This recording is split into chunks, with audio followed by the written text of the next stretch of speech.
Hello everyone. ಇವತ್ತು ನಾನು ಉಪ್ಮಾ ಮಾಡ್ತಾ ಇದ್ದೀನಿ. ತುಂಬ ಜನ ಹೇಳೋದನ್ನ ಕೇಳಿದ್ದೀನಿ, ನಮಗೆ ಉಪ್ಮಾ ಅಂದರೆ ಇಷ್ಟ ಇಲ್ಲ ಅಂತ. ಬಟ್ ಈ ಉಪ್ಮಾನ ಒಂದ್ಸಲ ಟ್ರೈ ಮಾಡಿ, ತುಂಬಾ ಚೆನ್ನಾಗಿರುತ್ತೆ. ಹಾಗೆ ಹೆಲ್ತಿ ರೆಸಿಪಿ ಸಹ. ಪರ್ಫೆಕ್ಟ್ ಟಿಪ್ಸ್ ಜೊತೆ ಉಪ್ಮಾನ ಉದುರುದ್ರಾಗಿ ಹೇಗೆ ಮಾಡೋದು ಅಂತ ತೋರಿಸ್ತೀನಿ. ಸೊ ಸ್ಕಿಪ್ ಮಾಡದೆ ವಿಡಿಯೋನ ಲಾಸ್ಟ್ವರೆಗೂ ನೋಡಿ. So welcome to desi eat desi love desi. ಹೇಗಿದ್ದೀರಾ ಎಲ್ಲರೂ? Okay, let's begin the recipe. ಮೊದಲಿಗೆ ಇಲ್ಲಿ ನಾನು ಒಂದು 1/4 ಕಪ್ ಅಷ್ಟು ಎಣ್ಣೆನ ಹಾಕಿದ್ದೀನಿ. ಆ ನಂತರ ಒಂದು 8 ಗೋಡಂಬಿ, 2 ಸ್ಪೂನ್ ಅಷ್ಟು ಕಡಲೆಬೇಳೆ, 2 ಸ್ಪೂನ್ ಅಷ್ಟು ಉದ್ದಿನ ಬೇಳೆ, 1 ಸ್ಪೂನ್ ಅಷ್ಟು ಸಾಸಿವೆ, ಹಾಗೆ 1 ಸ್ಪೂನ್ ಅಷ್ಟು ಜೀರಿಗೆನ ಹಾಕಿ ಸ್ವಲ್ಪ ಫ್ರೈ ಆಗೋಗ್ಬಿಡಿ. ಆ ನಂತರ ಇದಕ್ಕೆ ಒಂದು ಮೀಡಿಯಂ ಸೈಜ್ ಈರುಳ್ಳಿನ ಚಿಕ್ಕದಾಗಿ ಚಾಪ್ ಮಾಡ್ಕೊಂಡು ಹಾಕಿ, ಹಾಗೆ 1-2 ಹಸಿಮೆಣಸಿನಕಾಯಿ, 1-2 ಕಡ್ಡಿಯಷ್ಟು ಕರ್ಬೇವನ್ನು ಸಹ ಚಿಕ್ಕದಾಗಿ ಚಾಪ್ ಮಾಡ್ಕೊಂಡು ಹಾಕಿ. ಸೊ ಒಂದು 30 ಸೆಕೆಂಡ್ಸ್ ಇದನ್ನ ಮಿಕ್ಸ್ ಮಾಡ್ಕೊಳ್ಳಿ. ಆ ನಂತರ ಇದಕ್ಕೆ ಒಂದು ಚಿಕ್ಕ ಕಪ್ ಅಳತೆಯಲ್ಲಿ ನಾನೆಲ್ಲ ವೆಜಿಸ್ ನ ಆಡ್ ಮಾಡ್ಕೊಳ್ತಾ ಇದ್ದೀನಿ. ಇಲ್ಲಿ ನಾನು ಆಲೂಗಡ್ಡೆ, ಕ್ಯಾರೆಟ್, ಬೀನ್ಸ್ ಹಾಗೆ ಟೊಮ್ಯಾಟೊ. ಆದ್ರೆ ಟೊಮ್ಯಾಟೊನ ಸ್ವಲ್ಪ ಜಾಸ್ತಿ ಕ್ವಾಂಟಿಟಿಯಲ್ಲಿ ಆಡ್ ಮಾಡ್ಕೊಳ್ಳಿ. ಅಂದ್ರೆ 1:4 ಕ್ವಾಂಟಿಟಿಯಲ್ಲಿ ನೀವು ಟೊಮ್ಯಾಟೊನ ಆಡ್ ಮಾಡ್ಕೋಬೇಕಾಗುತ್ತೆ. ಫಾರ್ ಎಕ್ಸಾಂಪಲ್, ನೀವು ಯಾವ ಚಿಕ್ಕ ಕಪ್ ಅಳತೆಯಲ್ಲಿ ನೀವು ಆಲೂಗಡ್ಡೆ, ಬೀನ್ಸ್ ಎಲ್ಲ ತಗೊಂಡಿದ್ದೀರಲ್ವಾ, ಸೇಮ್ ಅದೇ ಕಪ್ಪಿಂದ ನೀವು 4ರಷ್ಟು ಟೊಮ್ಯಾಟೊನ ತಗೋಬೇಕು. ಇವತ್ತು ನಾನ್ ಮಾಡ್ತಿರೋ ಉಪ್ಮಾಗೆ ನಾನು ಇಲ್ಲಿ ಒಂದು 3 ಟೊಮ್ಯಾಟೊನ ತಗೊಂಡಿದ್ದೀನಿ. ಅದು ಫುಲ್ ಹಣ್ಣಾಗಿರೋ ಟೊಮ್ಯಾಟೊ. ಸೊ ನೀವು ಹಣ್ಣಾಗಿರೋ ಟೊಮ್ಯಾಟೊನ ತಗೊಳ್ಳಿ, ತುಂಬಾ ಟೇಸ್ಟಿಯಾಗುತ್ತೆ ಉಪ್ಮಾ. ಹಾಗೆ ಬಟಾಣಿನ ಆಡ್ ಮಾಡೋದು ಮರ್ತೋಗಿದ್ದೆ. ಇಲ್ಲಿ ನಾನು ಫ್ರೋಸನ್ ಬಟಾಣಿನ ತಗೊಂಡಿದ್ದೀನಿ. ಸೊ ಎಲ್ಲಾ ವೆಜಿಸ್ ನ ಹಾಕಿದ ನಂತರ ಸ್ವಲ್ಪ ಉಪ್ಪನ್ನ ಹಾಕಿ ಲಿಡ್ನ ಹಾಕಿ 1-2 ನಿಮಿಷ ಲೋ ಫ್ಲೇಮ್ ಅಲ್ಲೇ ಬಿಡಿ. ಆಗ ಎಲ್ಲಾ ವೆಜಿಸ್ ಪರ್ಫೆಕ್ಟ್ ಆಗಿ ಬೆಂದಿರುತ್ತೆ. ಎಲ್ಲಾ ತರಕಾರಿಗಳು ಬೆಂದ ನಂತರ ಇದಕ್ಕೆ ನೀವು 1-2 ಸ್ಪೂನ್ ಅಷ್ಟು ಅಲ್ಲನ ಹಾಕೊಳ್ಳಿ, ತುರ್ದ್ಬಿಟ್ಟು ಹಾಕೊಳ್ಳಿ. ಇಲ್ವಾ ನೀವು ಚಿಕ್ಕದಾಗಿ ಚಾಪ್ ಮಾಡಿ ಸಹ ಹಾಕ್ಬೋದು. ಹಾಕಿದ ನಂತರ ತುಂಬಾ ಹೊತ್ತು ಫ್ರೈ ಮಾಡ್ಕೊಳಕ್ ಹೋಗ್ಬೇಡಿ. ಜಸ್ಟ್ 10-15 ಸೆಕೆಂಡ್ಸ್ ಮಾಡ್ಕೊಳ್ಳಿ ಸಾಕು. ಇವತ್ತು ನಾನು ಈ ಕಪ್ ಮೆಷರ್ಮೆಂಟ್ ಇಂದ ಉಪ್ಮಾನ ಮಾಡ್ತಾ ಇದ್ದೀನಿ. ಇದು ಅಪ್ರಾಕ್ಸ್ 250 ಗ್ರಾಮ್ಸ್, ಅಂದ್ರೆ ಒಂದು 1/4 ಕಿಲೋ ಅಷ್ಟು ಉಪ್ಮಾ ರವೆ ಇಡ್ಸು ಅಂತ ಕಪ್ ಆಗಿದೆ. ಸೊ 1 ಕಪ್ ಅಷ್ಟು ಉಪ್ಮಾ ರವನ ಇದಕ್ಕೆ ಹಾಕಿ ಲೋ ಫ್ಲೇಮ್ ಅಲ್ಲಿ ಇದನ್ನ ಚೆನ್ನಾಗಿ ಫ್ರೈ ಮಾಡ್ಕೊಳ್ಳಿ. ಇದನ್ನ ಮಾಡ್ಕೊಳ್ತಾ ನಿಮ್ಮ ಹತ್ರ ಒಂದು ಸ್ಮಾಲ್ ರಿಕ್ವೆಸ್ಟ್, ನೀವೇನಾದ್ರೂ ನನ್ನ ಚಾನಲ್ಗೆ ಹೊಸಬ್ರಾಗಿದ್ರೆ, ಇನ್ನೂ ನನ್ನ ಚಾನಲ್ಗೆ ಸಬ್ಸ್ಕ್ರೈಬ್ ಆಗಿರ್ಲಿಲ್ಲ ಅಂದ್ರೆ ಪ್ಲೀಸ್ ಈಗಲೇ ಸಬ್ಸ್ಕ್ರೈಬ್ ಮಾಡ್ಕೊಳ್ಳಿ, ಹಾಗೆ ಸಪೋರ್ಟ್ ಮಾಡಿ. ಒಂದ್ ಸೈಡ್ ಉಪ್ಮಾ ರವನ ಫ್ರೈ ಮಾಡ್ತಾ ಇನ್ನೊಂದು ಪಕ್ಕ ನಾವು ನೀರನ್ನ ಕಾಸ್ಕೊಳ್ಳೋಣ. ಸೊ ಇಲ್ಲಿ ನಾನು ಅದೇ ಕಪ್ ಮೆಷರ್ಮೆಂಟ್ ಇಂದ 2.5 ಕಪ್ ಅಷ್ಟು ನೀರನ್ನ ಹಾಕ್ತಾ ಇದ್ದೀನಿ.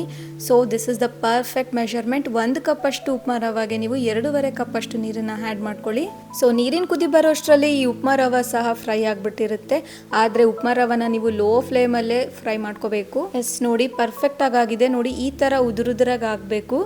ಅಲ್ಲಿವರೆಗೂ ನೀವು ಚೆನ್ನಾಗಿ ಇದನ್ನ ಫ್ರೈ ಮಾಡ್ಕೊಳ್ಳಿ ಲೋ ಫ್ಲೇಮ್ ಅಲ್ಲಿ. ಸೊ ನೀರಿನ ಕುದಿ ಬರ್ತಿದ್ದ ಹಾಗೆ ರವಾಗೆ ನೀರನ್ನ ಹಾಕ್ಬಿಡಿ. ಬಟ್ ವೆರಿ ಇಂಪಾರ್ಟೆಂಟ್ ಟಿಪ್ಸ್ ಅಂದ್ರೆ, ನೀವು ವೆಜ್ಜೀಸ್ ಯಾವಾಗ ಆಡ್ ಮಾಡ್ತಿರಲ್ವಾ, ಆಗ್ಲಿಂದ ಲಾಸ್ಟ್ ವರ್ಗು ನೀವು ಫ್ಲೇಮ್ ನ ಲೋ ಅಲ್ಲಿ ಇಟ್ಕೊಂಡೆ ಈ ಉಪ್ಮಾನ ಮಾಡ್ಕೊಳ್ಳಿ. ಪರ್ಫೆಕ್ಟ್ ಆಗಿ ಬೆನೆಯುತ್ತೆ. ಹಾಗೆ ಟೇಸ್ಟ್ ಅಂಡ್ ಫ್ಲೇವರ್ ಸಹ ತುಂಬಾ ಚೆನ್ನಾಗಿ ಬರುತ್ತೆ. ಕುದಿಯ ನೀರು ರವಾಗೆ ಹಾಕಿದ ತಕ್ಷಣ ರುಚಿಗೆ ತಕ್ಕಷ್ಟು ಉಪ್ಪನ್ನ ಆಡ್ ಮಾಡಿಕೊಂಡು ಒಂದ್ಸಲ ಇದನ್ನ ಚೆನ್ನಾಗಿ ಮಿಕ್ಸ್ ಮಾಡ್ಕೊಡಿ. ಅಂಡ್ ಹಾಗೆ ಅಬ್ಸರ್ವ್ ಮಾಡಿ ಎಲ್ಲಿ ಉಂಡೆ ಸಹ ಕಟ್ಟಿಲ್ಲ. ತುಂಬಾ ಜನಕ್ಕೆ ಉಪ್ಮಾ ಮಾಡಿದಾಗ ಉಂಡೆಗಳು ಕಟ್ಬಿಟ್ಟಿರುತ್ತೆ. ಸೊ ಈ ಮೆಥಡ್ ಅಲ್ಲಿ ಮಾಡ್ಕೊಳ್ಳೋದ್ರಿಂದ, ರವಾ ಪರ್ಫೆಕ್ಟ್ ಆಗಿ ಹುರ್ಕೊಳ್ಳೋದ್ರಿಂದ ನಿಮ್ಗೆ ಉಂಡೆ ಸಹ ಕಟ್ಟಲ್ಲ. ತುಂಬಾ ಪರ್ಫೆಕ್ಟ್ ಆಗಿ, ಸಾಫ್ಟ್ ಆಗಿ, ಉದುರುದುರಾಗಿ ಉಪ್ಮಾನ ಮಾಡ್ಕೋಬಹುದು. ಆದ್ರೆ ನಾನ್ ಕೊಟ್ಟಿರೋ ಟಿಪ್ಸ್ ಹಾಗೆ ಮಾಡಿರೋ ರೀತಿನ ಫಾಲೋ ಮಾಡಿ ಪರ್ಫೆಕ್ಟ್ ಆಗಿ ಟೇಸ್ಟಿಯಾದ ಉಪ್ಮಾನ ಮಾಡ್ಕೊಳ್ಳಿ. ಸೊ ರವೆಗೆ ನೀರು ಹಾಕಿದ ನಂತರ ಒಂದ್ಸಲ ಚೆನ್ನಾಗಿ ಮಿಕ್ಸ್ ಮಾಡ್ಕೊಂಡು, ಆ ನಂತರ ಕಾಯಿ ತುರಿನ ಹಾಕಿ. ಈ ಕಾಯಿ ತುರಿ ತುಂಬಾನೇ ಟೇಸ್ಟಿ ಆಗಿರುತ್ತೆ ಉಪ್ಮಾದಲ್ಲಿ. ಅದು ಸಹ ಚಿಕ್ಕ ಕಪ್ ಅಳತೆಯಲ್ಲೇ ತಗೊಂಡಿದ್ದೀನಿ. ಹಾಗೆ ಸ್ವಲ್ಪ ಕೊತ್ತಂಬರಿ ಸೊಪ್ಪನ್ನ ಆಡ್ ಮಾಡ್ಕೊಂಡು ಒಂದ್ಸಲ ಚೆನ್ನಾಗಿ ಮಿಕ್ಸ್ ಮಾಡ್ಕೊಂಡು, ಫೈನಲ್ ಆಗಿ ಮರಿದೆ 1-2 ಸ್ಪೂನ್ ಅಷ್ಟು ತುಪ್ಪನ ಹಾಕಿ. Really it hits the taste of upma.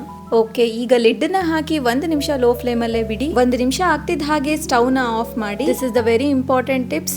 ಆದ್ರೆ ನೀವು ಲಿಡ್ನ ಇಮಿಡಿಯೇಟ್ ಆಗಿ ಓಪನ್ ಮಾಡಕ್ ಹೋಗ್ಬಾರ್ದು. ಒಂದು 3-4 ನಿಮಿಷ ಹಾಗೆ ಬಿಡಿ ಲಿಡ್ನ ಓಪನ್ ಮಾಡದೆ. ಆ ನಂತರ ಲಿಡ್ನ ಓಪನ್ ಮಾಡಿ ಒಂದ್ಸಲ ಚೆನ್ನಾಗಿ ಮಿಕ್ಸ್ ಮಾಡ್ಕೊಳ್ಳಿ. ಸೊ ಇಲ್ಲಿಗೆ ನಮ್ಮ ಇವತ್ತಿನ ಸೂಪರ್ ಟೇಸ್ಟಿ ಉಪ್ಮಾ ರೆಡಿ ಇದೆ. ಯಾರ್ಯಾರಿಗೆ ಉಪ್ಮಾ ಇಷ್ಟ ಇಲ್ವೋ, ಈ ಉಪ್ಮಾನ ಒಂದ್ಸಲ ಟ್ರೈ ಮಾಡಿ, ಡೆಫಿನೆಟ್ಲಿ ಇಷ್ಟಪಡ್ತೀರಾ. ಸೊ ಇವತ್ತಿನ ರೆಸಿಪಿ ನಿಮ್ಮೆಲ್ಲರಿಗೂ ಇಷ್ಟ ಆಗಿದ್ರೆ ಪ್ಲೀಸ್ ಒಂದು ಲೈಕ್ ಕೊಡಿ. ಇನ್ನು ಸಬ್ಸ್ಕ್ರೈಬ್ ಮಾಡ್ಕೊಂಡಿರ್ಲಿಲ್ಲ ಅಂದ್ರೆ ಪ್ಲೀಸ್ ಈಗಲೇ ಸಬ್ಸ್ಕ್ರೈಬ್ ಮಾಡ್ಕೊಳ್ಳಿ. ಹಾಗೆ ಈ ರೆಸಿಪಿ ಏನಾದ್ರೂ ಟ್ರೈ ಮಾಡಿದ್ರೆ ಕಮೆಂಟ್ ಮಾಡಿ ಹೇಗಾಗಿದೆ ಅಂತ. ಹಾಗೆ ಉಪ್ಮಾ ಇಷ್ಟ ಪಡದೇ ಇರೋರ್ ಜೊತೆ ಈ ರೆಸಿಪಿನ ಶೇರ್ ಮಾಡ್ಕೊಳ್ಳಿ, ಅವರು ಇಷ್ಟ ಪಡಕ್ ಸ್ಟಾರ್ಟ್ ಮಾಡ್ಬಿಡ್ತಾರೆ. ಫೈನಲ್ ಆಗಿ ಇದನ್ನ ಈ ರೀತಿಯಲ್ಲಿ ಸರ್ವ್ ಮಾಡಿ ಜಸ್ಟ್ ವಾವ್ ರೆಸಿಪಿ ಅಂತಾನೆ ಹೇಳ್ಬೋದು.